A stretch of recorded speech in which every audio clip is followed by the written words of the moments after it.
We need to hear now and then, the blunt words like those of Virginia Stern Owens, who said in his last month Reform Journal, "Let's get one thing straight." Did you figure it out yet? Let's get one thing straight. Oh no. God can do anything He damn well pleases. That's what he wrote. We're talking about a beaver building a dam, right? Well, they are the best dam builders left. I know. Well, if it pleases Him to dam, then it is done. Yep. God's activity is what it is. There isn't anything else. Without it, there would be no being, including human beings, presuming to judge the Creator of everything that He does. We draw into conclusion everything God does. Why did God put me in this situation? Few things are more humbling. Few things give us that sense of raw majesty as the truth that God is utter authoritative. He's sovereign. I'm glad God is sovereign. Aren't you? Amen. Jimmy, are you glad God's sovereign? So you don't bring into question why you married Lois, right? No question. You heard that, didn't you, Lois? Okay. You shouldn't even say that. He is the Supreme Court. Yes. He is the legislation. Yep. He is the chief executive. After Him, there is no appeal. You don't appeal what God does. Okay, number one, God is what? God, number two, is what? Authoritative. Authoritative. Okay, authoritative. Oh, yeah, I got it. You got it, finally? I wish you'd get smart on it. Okay, number three. He's omnipotent. He's omnipotent. Right? Omnipotent, right? Yep. Huh? Yepers. Yepers. I keep hearing this I was yep. raised in Texas. Yeah, you. The throne of His authority is not one among many. There's not two people on the throne with God. It is high and lifted up. I saw the Lord sitting upon the throne, what? High and lifted up. That's God's throne is higher than any other throne. Signifies God's superior power to exercise His authority. He has the right to have authority. There are a lot of people that don't have the right to authority and try to exercise it. No opposing authority can nullify the decree of God. There's nobody bigger than God. There's nobody can overthrow God. He wouldn't be God. That person would be God. If somebody could overthrow God, then He would be God. Nobody can overthrow God. There was nobody before God. I still kind of wonder how He got here. How did He get here? I mean, He's always been. There was nothing before God. There was nothing before God. I'd just like to know what nothing looked like. I wonder if you'll slap me if I ask you that question when I get there. You know, like NCSI, he's always slapping, what's his name, for being acting stupid.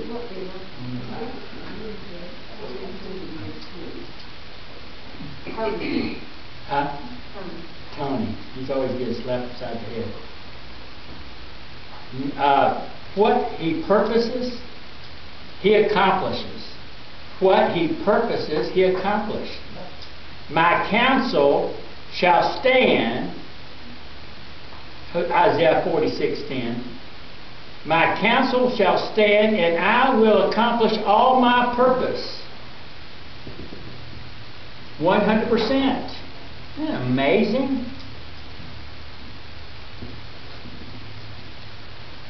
Daniel 4:35, He does according to His will in the host of heaven and among the inhabitants of the earth, and none can stay His hand. None can stay His hand.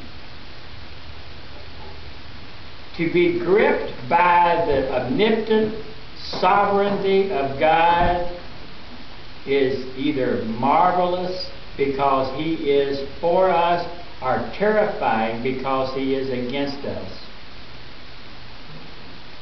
Indifference to His omnipotence simply means we haven't seen it for what it is. The sovereign authority of a living God is a refuge full of joy and power for those who keep His covenants. That should be confidence if we are living in accordance to God's will and we are serving Him and He saved us. We should live in confidence in the midst of all the crisis. Did you realize I heard today that in Israel, that for every shot rocket that comes from the other side, Israel's got a machine that can knock down. They knocked down 7 out of 10. Isn't that pretty cool? You know how easily they could be knocked off the map if God wasn't in control of Israel? Oh, absolutely. And Israel deserves to be blown off the map. On the map, Just a little tiny place. Mm-hmm.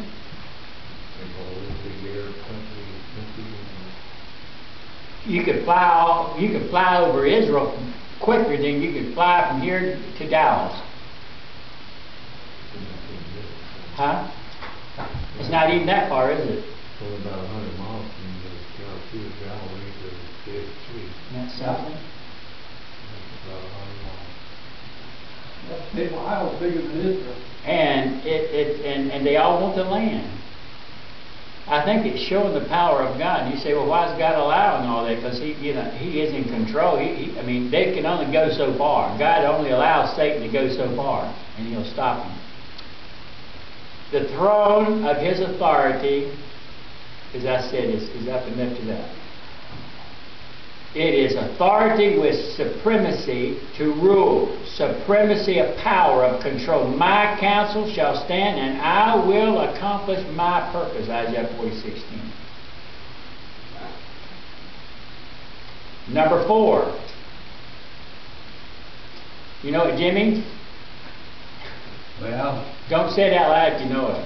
You can say it out loud. I don't know anybody else. I don't want Bill answering. He don't know it anyway. Okay. You want me to say it? Yes. I got the magnificent. Smart aleck. Okay. Magnificent. So He has a robe and it has a train. Good. Good. How did you know that? You can't spell. Yes, I can. Oh, I couldn't spell. I'm just He kidding. copied off Mom. God is magnificent. Hey, right. I'll copy all the time. So He has a robe and it has a train. Didn't know. What kind of train? Amtrak? He is lavished in His beauty, lavished in His creativity, and lavished in His splendor. Words, language cannot. I don't have the ability. I wish I did. I wish I was a Shakespearean preacher maybe, where I could lavish the words and the language to get you a picture of God. You know? And His train filled the temple. You have seen pictures of brides whose dresses are gathered around them and covering step all the way to the platform. And then somebody's got to get behind the train and move it around so they won't trip over it. What would it mean? What would the meaning be if the train filled the aisles and covered the seats and the choir loft, woven all in one piece? That's God's robe filling the entire heavenly temple, meaning that He is a God of incomparable splendor. When God walks in, He fills the temple. When we get to heaven, He'll fill heaven with Himself. They say when you walk into a room, some people just fill the whole room with when they show up. The fullness of God's splendor shows itself in 1,000 ways. I'd like to name them. Terry said one time, Terry says, "I love you," and I said, "Why?" And that got her to thinking, and this was 20 years ago before she changed her mind on a lot of them. She wrote at least 150 things that she loved me for. Well, she's I wonder if she's down to 3 now.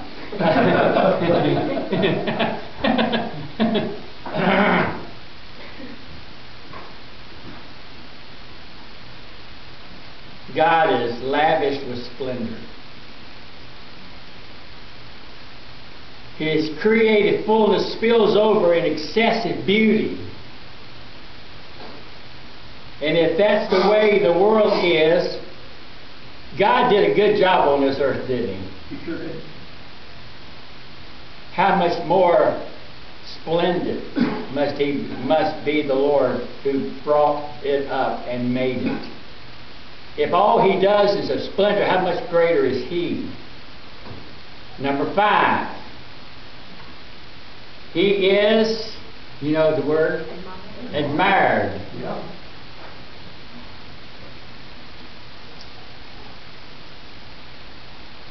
Above Him stood the cherubims. Each had 6 wings. With 2 He covered His face, and with 2 He covered His feet, and with 2 He flew. No one knows who those beings are. They never show up again in the Bible under this name.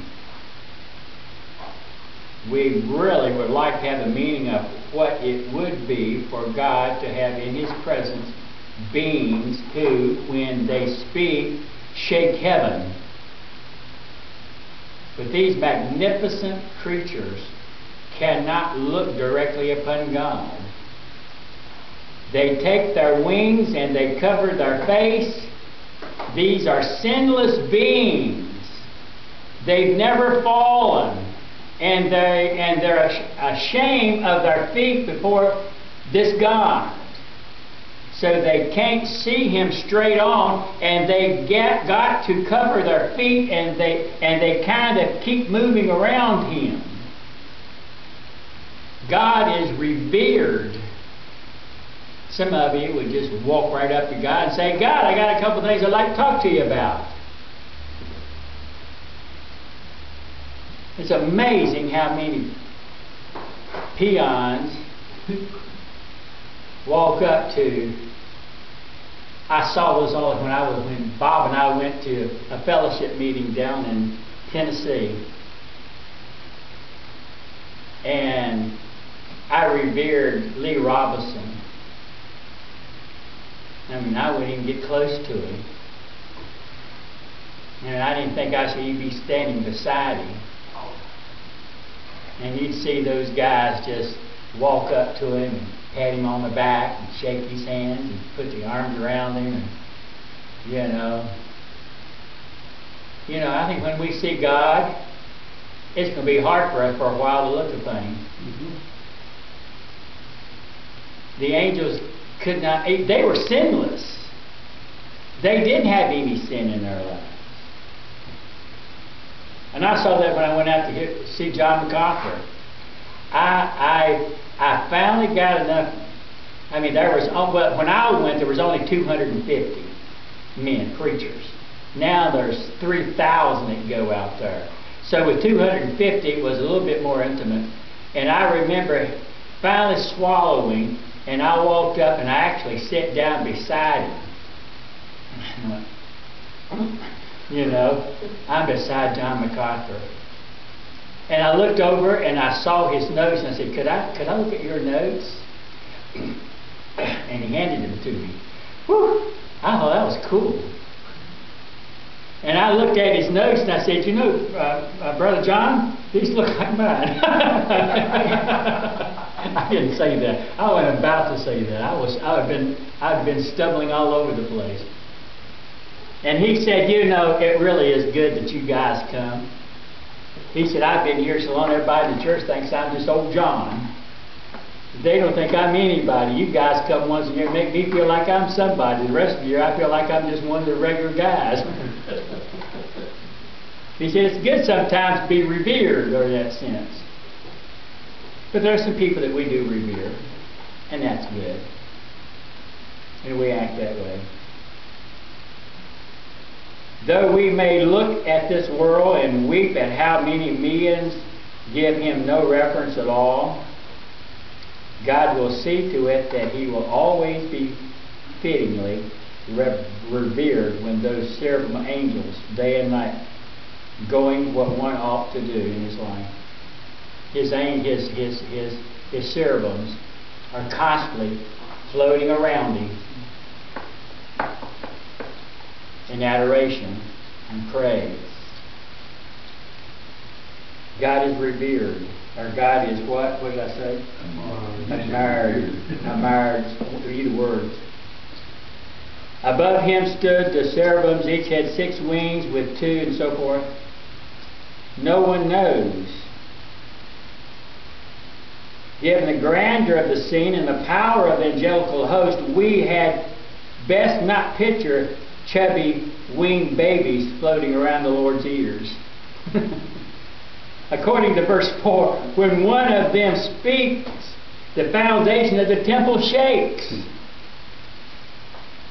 We do better to think of the blue angels diving in formations before the presidential encore and cracking the sound barrier just before his face. There are no pundits or silly creatures in heaven, only magnificent ones. Anything that God made is magnificent. Number 6, God is holy, holy, holy, holy, holy, holy. How many ways can you spell that word? Wrong. Holy, holy, holy. Not just holy, but holy, holy. Not just holy, holy. He's holy, holy, holy. What these beings are saying in this vision, one calls to another, holy, holy, holy is the Lord God of hosts. Language is pushing its limits with the word holy. What does it mean? In one sense, when you are done trying to define holy, you have said God is God.